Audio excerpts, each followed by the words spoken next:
This podcast is brought to you by Contessa Digital. Can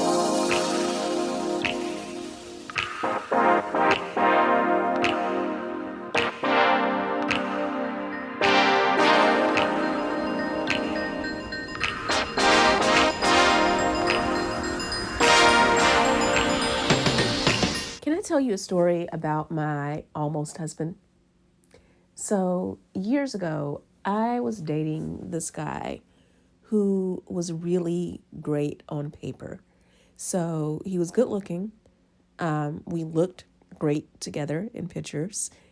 And he had a good job, decent family life, decent social life.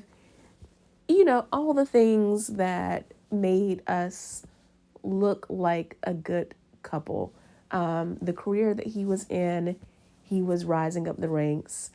I was rising up the ranks in my career. So, you know, we were going to have that whole power couple thing going. It was all good, right? It was all good until it wasn't. And eventually, as time went on, I started to realize that I had fallen for this whole trap of wanting to have that whole power couple vibe, wanting to have the relationship that I could brag to my friends about, you know, wanting to be in this relationship that looked so great on the outside. And because I was so focused on that, I ignored plenty of red flags in this relationship. I ignored some ways in which we did not have the same values. I ignored some areas that we definitely were not aligned in. And, you know, it got to the point where as we started to be more serious and talk about what potentially marriage and kids and all that will look like, we found ourselves constantly disagreeing over things that should have been basic, that we should have talked about in the beginning of the relationship, because I had dated the male version of me. So while I was so obsessed over appearances and how this relationship was going to look to other people, he also was. And because we looked so good together and seemed so good together on paper, the two of us had fallen into that trap and never really thought about the actual being together as a couple. Even when we went on our first few dates and all, a lot of the time that we spent together was spent together with our friends. There was actually not a lot of alone time together in the beginning of that relationship, because if we had had that, we would have realized that there wasn't a snowball's chance in hell this relationship was going to work. And I'm telling you this because as we start 2024, I really want you to, if you're serious about having a healthy relationship, no matter what stage you are currently in right now. So maybe you are single as a Pringle and you are following me for dating advice. Maybe you are in the dating process. Maybe you just met someone and you're following along so that you can kind of test your discernment. Maybe you're in a committed relationship. Maybe you're engaged or you're even married. No matter what phase of relationship status that you're in, we have to do better about using our discernment and not getting caught up in the distractions. So, welcome to Confidently Cherished. My name is Keshia Rice. I am a dating coach. I'm also a hypnotherapist. I help women learn how to heal from their unhealthy relationship patterns and create new healthy patterns so that they can have cherished love. And I was thinking so much lately about this idea of distractions, especially on social media. You know, I was actually talking to a client about this tonight. We were talking about all of these silly debates that come up on social media, and about how, actually want to take that back. I don't want to say silly debates. And here's why. My experience as a coach has taught me that there's so many women who don't know what healthy relationships look like because they've never seen a healthy relationship. Every relationship that they have seen has been toxic, right? Their parents didn't have the healthiest of relationships. Aunties, cousins, sisters didn't have the healthiest of relationships. Friends don't. So the only type of healthy relationship they see, or the only women that they see who are thriving, are women that they see on social media. And because of that, they would not know what bare minimum treatment was, what decent treatment was, if they did not see women being loved on social media. So from that perspective, having these discussions is not silly. However, too often we allow ourselves to get caught up in little debates that don't matter, or debates that shouldn't matter to us. Like, I think about the whole situation with Simone Biles and Jonathan Owens, and people being mad that Jonathan Owens said that he was the prize, and being even more mad that Simone Biles said that she didn't have a problem with him saying that, and that she's proud to be Mrs. Jonathan Owens. Here's the thing. If she likes it, I love it. Personally, would not be me, but it's not my relationship. It's not my marriage. I have my own marriage where I have standards and where I have boundaries and I have expectations for how I expect my husband to treat me. If she is fine with the treatment that she gets from her husband, that is on her. And too often I see women get online, get caught up in these debates, get so obsessed with what other women are doing that, they're so busy focused on the glaring things in other people's relationships that they're not seeing the glaring things in their own relationships that are keeping them in struggle of. And please excuse my voice. I am getting over a something. So if I cough or sniffle during this episode, forgive me. Something is going around right now and it is terrible. I don't have COVID or flu or anything like that, but yeah. So back to being distracted and not being discerning. I don't want to sound like a conspiracy theorist, right? But at the end of the day, social media is meant to make money. And it is the loudest and most controversial voices that make money for TikTok, YouTube, Instagram, Facebook, you name it. Those are the things that get the clicks, right? Those are the things that get the increased watch time. So because of that, those are the things that get pushed to the forefront. I always hear people say, why don't you see a lot of happy couples on social media if marriage is such a great thing? Well, that's easy. One, happily married couples don't get as many clicks as arguing over men are trash. They just don't. And two, people who are happily married aren't spending a lot of time on social media. I can tell you right now, as a dating coach, my social media coach is constantly yelling at me and on my rear end because every time I'm with my husband, I forget to take pictures so that I can post those to the gram. And yes, it would be great for my business if I could remember to do that. But honestly, when my husband and I are spending time together, we're cuddled up and watching movies, or we're going out to dinner and all that, I'm focused on having a good time with my husband. I'm not focused on pulling out my camera to take pictures. So I will make that a 2024 resolution. So feel free to hit me up on Instagram and hold me accountable to that. But the point is, when you are truly happy and you're in a healthy space, you're not spending a lot of time on social media. And if you were, those are not the things that are going to be picked up. So when you spend a lot of time on TikTok, on Instagram, and you're following relationship content, a lot of what you're following is men are trash or how to scam men, because those things, again, get the clicks and get the watch time. And to some extent, we can look at some of that content as empowering women. Like, no, don't settle for trash behavior.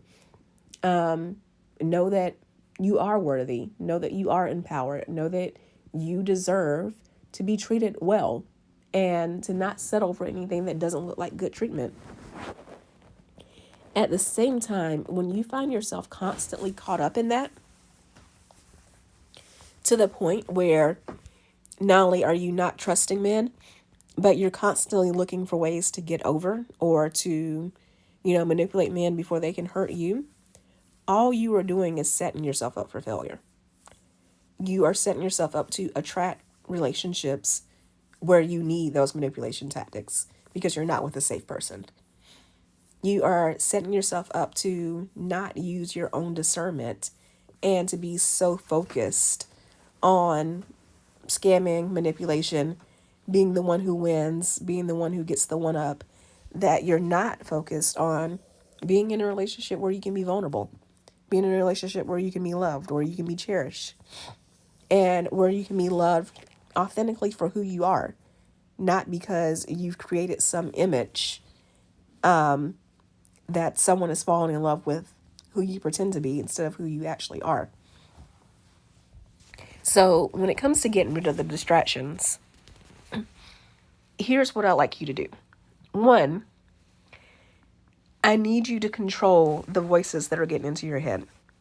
So 1, this means don't take advice from people who aren't living the life that you want to live.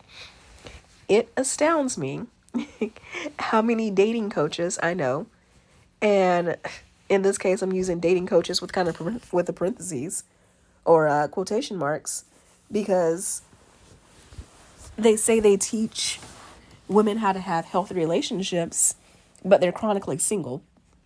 I have seen so many so-called dating coaches online who I have seen their content for years, and I have never known them to be in a happy or healthy relationship. Yet, this is what they're supposedly teaching women how to do. You wouldn't take financial advice from someone who is broke, right? So, take advice from people who have the results that you want. Also, take advice from people whose values align with yours, or who you can take what they say and use their advice and say, well, I wouldn't do it exactly how they're recommending, but I get the spirit of what they're saying. So I can take these things that they're saying and apply it to my values. For example, I recently got asked my opinion on Keshia 7. For those of you who don't recognize that name from YouTube, you might recognize from TikTok or Instagram, like the hashtag sprinkle sprinkle. And before I got asked this, I had not actually watched a lot of Keshia 7's content. So, I went online and I watched some of it. And my opinion is this. Keshia 7 herself would say that she's not a dating coach. She's a financial advisor. She teaches women how to use men to get money. And that is not my particular brand of teaching. Nothing wrong with it, because the fact is, people talk about how they want a relationship like their grandparents. Well, back in the day when your grandparents were dating, women couldn't have their own bank accounts. They couldn't get loans. They couldn't buy houses on their own. So a woman had to date with finances in mind. So if you truly want a relationship or a love like your grandparents, then if you're a woman, that's what you're looking for. You're looking for somebody who can provide, and that is your main motivation, your main goal. That being said, again, not necessarily my brand of content, but I will say this. Keshia 7 talks about setting boundaries, having high standards, and putting yourself first. Acting from a place of putting yourself first. Those are things that I most definitely can get behind and I can agree with. So when you are following people's advice online, you can't just follow every single dating coach just because they have a certain number of followers on social media, or because your friend likes them. You need to be following people who either their values align completely with yours, or you can look at their content and say, well, these things I don't agree with, or I wouldn't do things this way, but they do make great points when it comes to this. And this is something that I can take something from, and I can use it, and I can apply to my own relationship journey, my own dating journey. The other thing that you need to do is spend more time by yourself, and spend that time in reflection and meditation and prayer and getting your inner world together. Because just like you should not go to the grocery store hungry, you should not date from a place of desperation, from a place of anxiety, or from a place of loneliness. You should date from a place of being whole and complete and healed within yourself. That doesn't mean that you can't date until you have 100% healed, but you definitely need to be well on your journey, knowing where you're going, knowing how you're getting there, because you are not an emotional rehab for someone else, and your partner is not meant to be an emotional rehab for you. Yes, there's being vulnerable with a partner. There's being able to share things, talk situations out, get advice.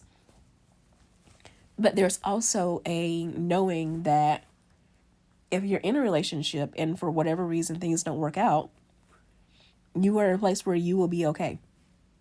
You are at a place where you emotionally will not fall apart. You are at a place where even if you are in a marriage and the marriage is happy and healthy, you can have a great marriage with someone and know that the two of you are two individual people who sometimes have down moments. You know, there are times where emotionally I am not at 100%. And I want to go to my husband, but he is also not at 100%. So, I have to go to my coach, go to my therapist. I have to rely on the tools that I've learned on my own self-development journey, because he at that moment doesn't have the capacity. And that doesn't mean he's a bad husband, because 90% of the time he is there for me. But he's also human. And you have to be at a place where you can be interdependent on each other. You can go to each other and talk to each other and know that this is your partner and this person is there for you.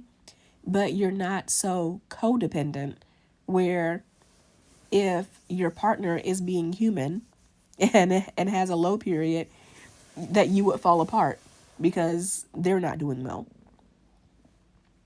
The third thing is you have to learn how to be by yourself in terms of enjoying your own company.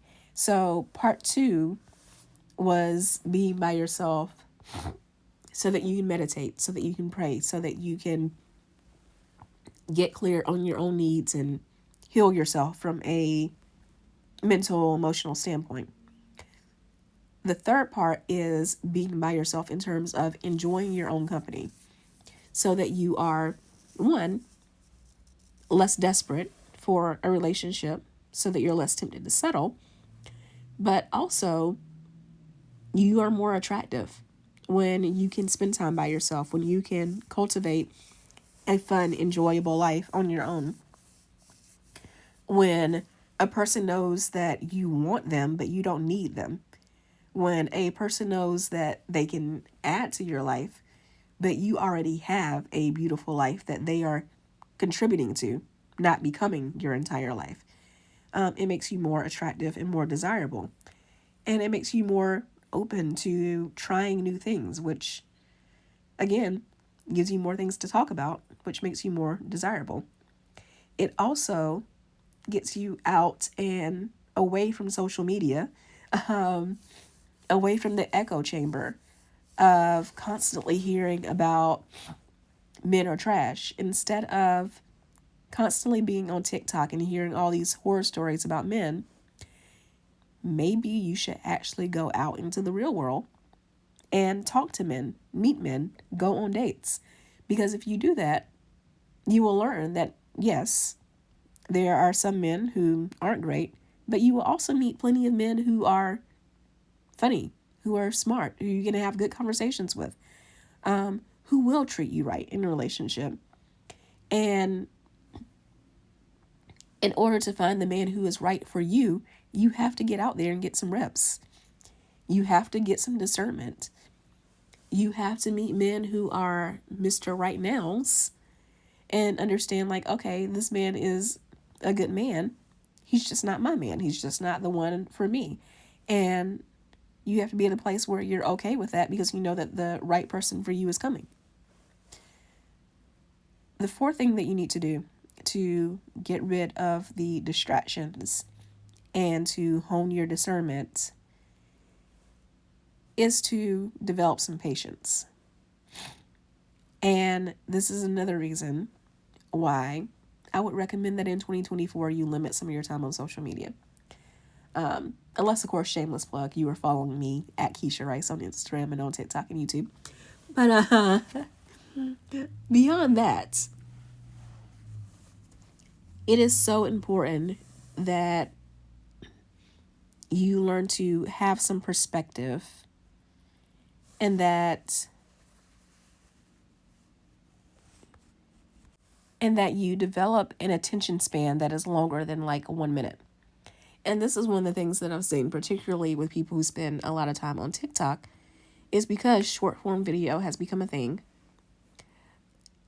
I have seen so many people, not so many, but I've definitely had friends that, for example, I will send them a TikTok that is 3 or 4 minutes long, and they will respond back to me, oh, that was funny, but that video was so long. And it's like, really? 3 minutes? Like you had a hard time paying attention for 3 minutes? But we live in such a microwave society, and I believe that over time, our attention spans are getting shorter and shorter, which makes it really hard to have the patience to develop a relationship because getting to know someone takes time. And in order for you to do that, you really need to hone your skills of listening, of being patient, and not being so quick to get to the punchline. So I would recommend that you listen to podcasts, that you watch longer form content. So actual TV shows, instead of just watching highlight clips on social media. Reading a book, taking the time to sit down and to not have to be hit by dopamine every 5 seconds. Like, I know this is going to sound silly to say, but when was the last time you went to the bathroom and you didn't take your phone in the bathroom with you?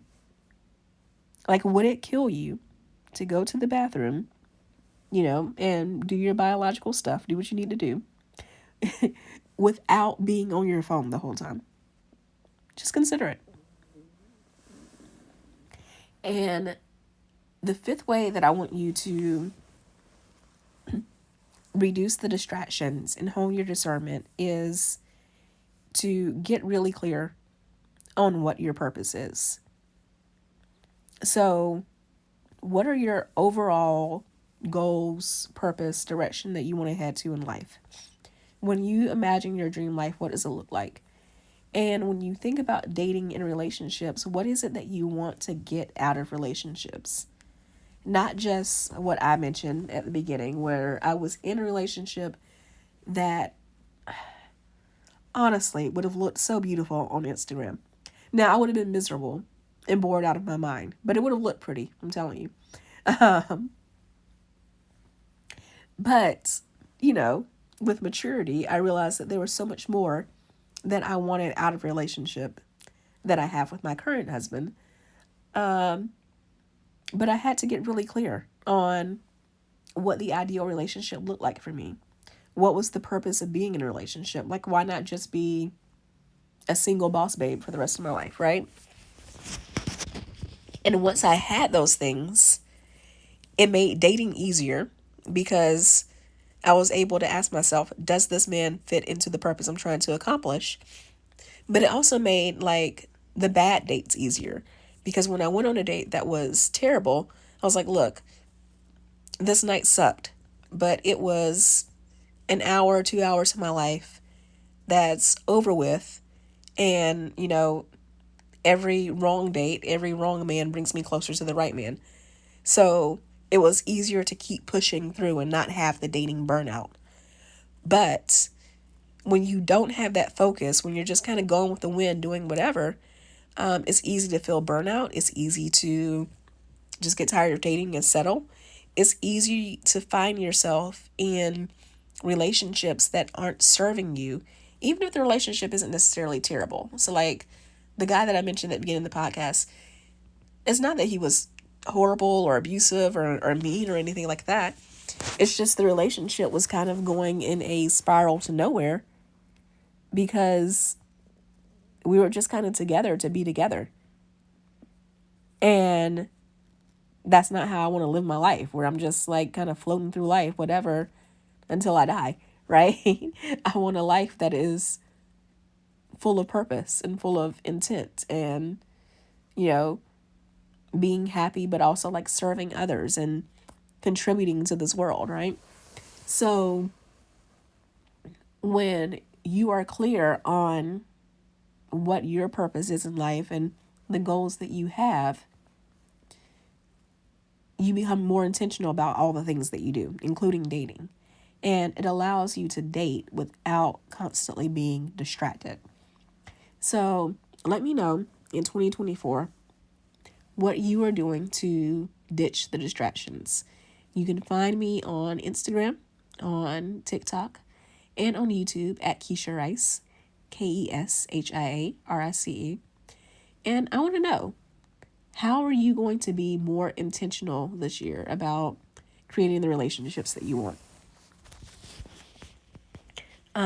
So yeah, let me know, and I will talk to you next time. Love you. Bye. Hey there. So you made it all the way to the end of the episode, which means I have two things to say.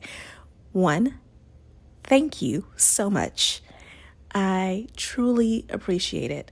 And two, you like me. You really like me.